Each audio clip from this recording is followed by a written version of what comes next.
You've been grinding for years, saving, investing, saying no to trips, gadgets, and all the little things that everyone else seems to enjoy. And then finally, your investment account hits $250,000.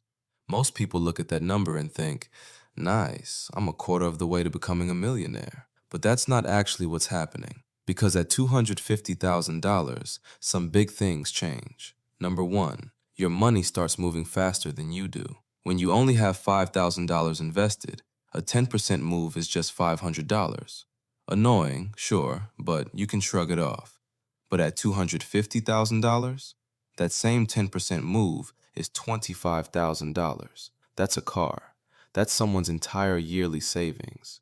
That's your brain going, wait, I just made, or lost, more today than I used to make in a month. This is the moment your money stops feeling like numbers on a screen and starts feeling very, very real. A good year at 8%?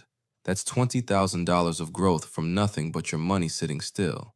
And thanks to compounding, that growth starts earning its own growth. You go from making 8% on $250,000 to 8% on $270,000, then $290,000, and suddenly it's rolling downhill on its own. And here's the wild part. If you invest around $10,000 a year at about 8%, it can take you more than a decade just to go from zero to $250,000, but about that same amount of time to go from $250,000 to $1 million. In terms of money, $250,000 is a quarter of the journey, but in terms of time, it's actually halfway there.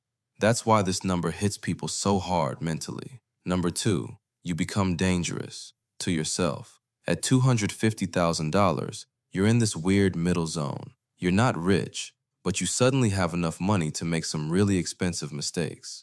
And this is where the three nasty traps start showing up. First, the I've made it feeling. Your account jumps by $5,000 to $10,000 in a single day, and your brain goes, bro, I'm killing it. I deserve to enjoy this. Suddenly, that $10,000 vacation seems reasonable.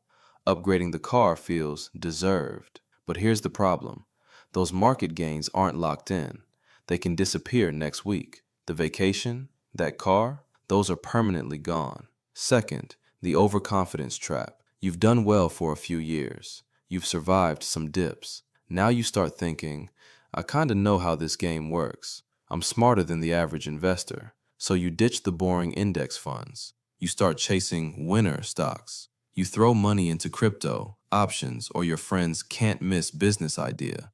And because losing $10,000 or $20,000 no longer ruins your life, you tell yourself, I can afford to lose this. But the harsh truth is, every $10,000 mistake at this stage isn't just $10,000. With compounding, it's more like $40,000 of your future gone. Third, the comparison trap. You hit $250,000 and feel proud until you meet someone with $500,000, until you see someone online bragging about hitting a million by 32. Suddenly, your $250,000 feels like pocket change. And that's when people start taking on leverage, borrowing against their house, and chasing faster returns to catch up. And that is how perfectly good $250,000 portfolios get wrecked. So what do the winners do differently at $250,000? Here's the not sexy truth. The people who win from this point on are boring. They keep buying the same broad index funds. They keep living in a normal house.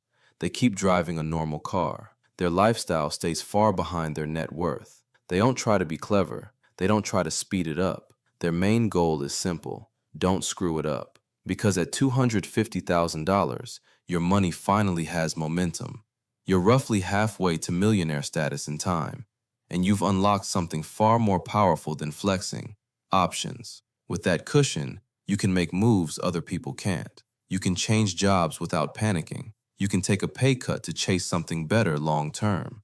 You can negotiate harder because you're not desperate. That's the real power of hitting $250,000. Not lifestyle, not flexing, but leverage over your own life. So if you're around that level or trying to get there, remember this. The goal after $250,000 isn't to act rich. It's to protect the momentum you've built. Stay boring, Stay disciplined.